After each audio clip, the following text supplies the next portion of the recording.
Hello guys, welcome back my another video. तो guys, इस video में हम सीखने वाले हैं प्राइस एक्शन। अभी तक हमने candle stick, chart pattern, support, resistance, trade line ये सब चीज को बिल्कुल इजी तरीके से सीख लिया है, किंतु प्राइस एक्शन के बिना ये सब इनकम्प्लीट है।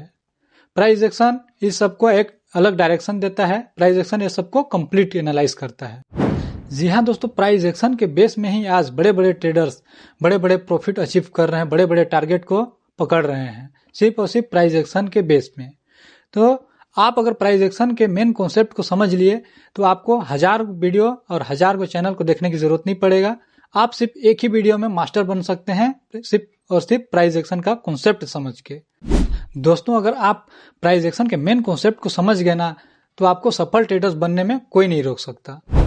तो दोस्तों, इस वीडियो में बिल्कुल एंड तक बने रहिए। मैं आपको प्राइस एक्शन का मेन कॉन्सेप्ट को बिल्कुल इजी तरीके से समझाने वाला हूं। तो दोस्तों, प्राइस एक्शन का मास्टर क्लास लेके आए हैं सिर्फ और सिर्फ आपके लिए, क्योंकि बिगनर्स लोग 1000 वीडियो देखते हैं फिर भी उनको प्राइस एक्शन समझ में नहीं आता है। मेन चीज, प्राइस एक्शन के मेन कॉन्सेप्ट को आप समझ नहीं पाते हैं, इसीलिए आपको 1000 वीडियो देखने की जरूरत पड़ती है। तो दोस्तों, आपसे कोई पेड कोर्स लेने की जरूरत नहीं है, ना कोई दूसरा वीडियो भी देखने का जरूरत नहीं है। तो मेरे इस वीडियो में एंड तक बने रहिए और स्टेप बाय स्टेप आप समझिए प्राइस एक्शन का मेन कॉन्सेप्ट। तो आइए दोस्तों, सबसे पहले मैं अपने कंप्यूटर स्क्रीन के ऊपर आपको लेके जाता हूं। दोस्तों, शायद आपको पता नहीं होगा कि मार्केट में सबसे ज़्यादा किसी चीज़ की एक्यूरेसी है, वो है प्राइस एक्शन। मार्केट में बहुत सारे इंडिकेटर्स अवेलेबल हैं, किंतु सभी इंडिकेटर्स सिर्फ और सिर्फ प्राइस एक्शन को ही फॉलो करता है।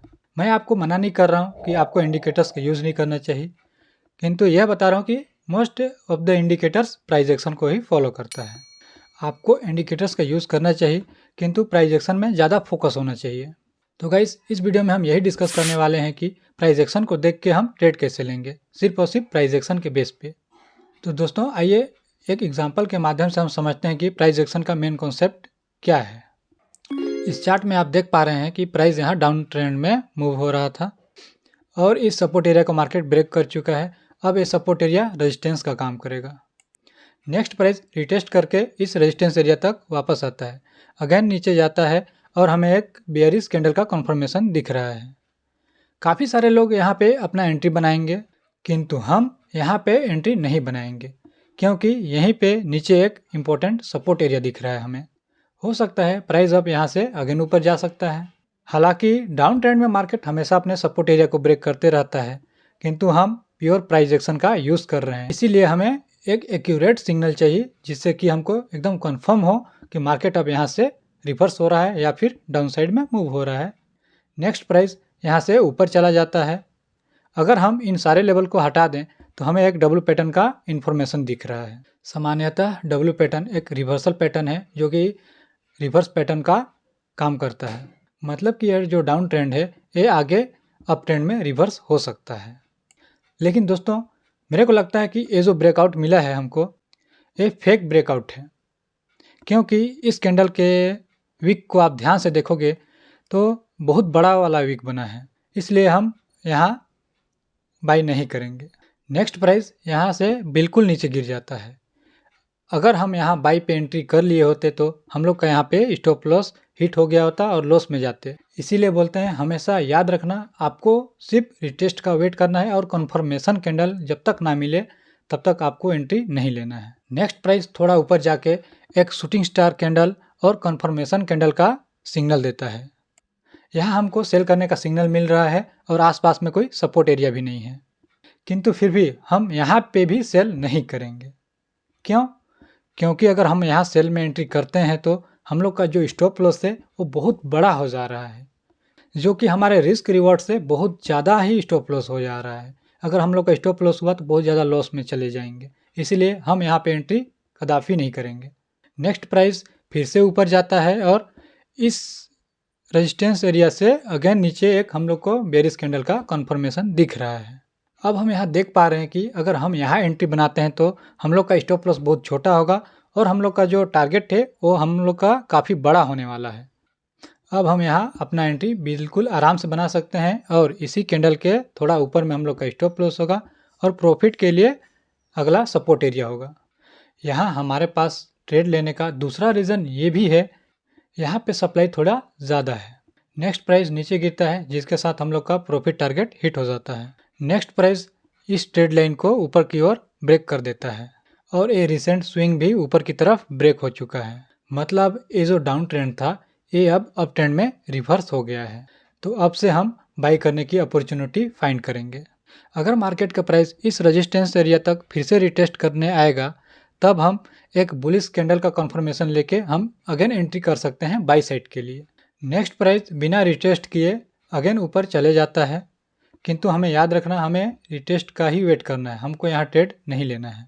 नेक्स्ट मार्केट में हमको थोड़ा पुल बैक दिखने को मिला।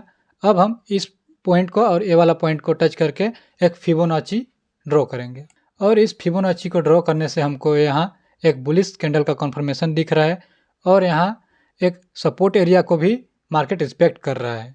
अब हम यहाँ बाई के लिए एंट्री प्लान कर सकते हैं और हम इसी कैंडल में अपना एंट्री बनाते हैं और इसी कैंडल के थोड़ा नीचे हम लोग का स्टॉप लॉस होगा और टारगेट के लिए हम जहाँ से मार्केट गिरना स्टार्ट हुआ था उसी एरिया को हम अपना फर्स्ट टारगेट लेंगे। नेक्स्ट प्राइस ऊपर जाता है और हम लोग का प्रॉफिट टारगेट हिट हो गया। दोस्तों अब इस रेजिस्टेंस एरिया के पास हम लोग का एक बेयरिश कैंडल और कन्फर्मेशन का सिग्नल मिल रहा है, किंतु हम यहाँ पे अब एंट्री नहीं बनाएंगे क्योंकि अभी मार्केट का प्राइस अप ट्रेंड में है, तो हम बाई का अपॉर्चुनिटी ढूंढेंगे न कि सेल का।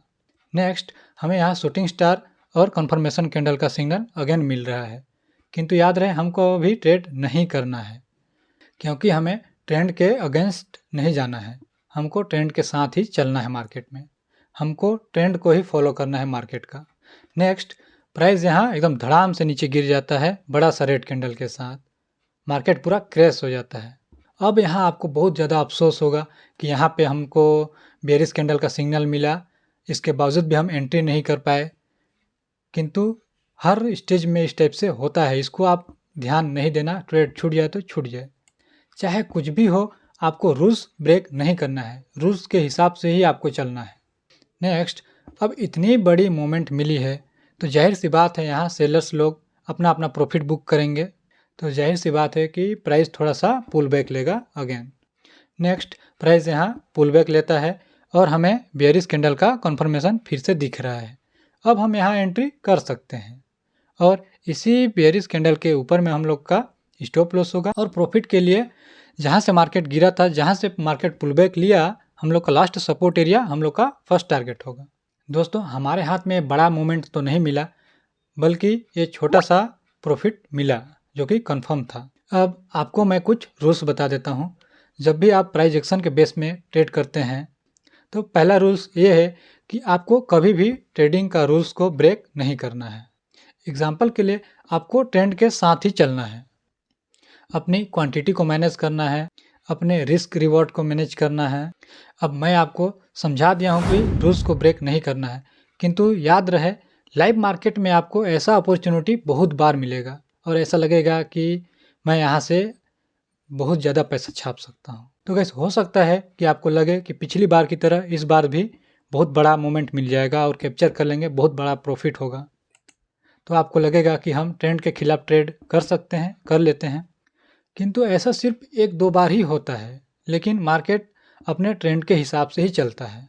चाहे कुछ भी हो आपको रूल्स ब्रेक नहीं करना है, रूल्स के हिसाब से ही आपको चलना है।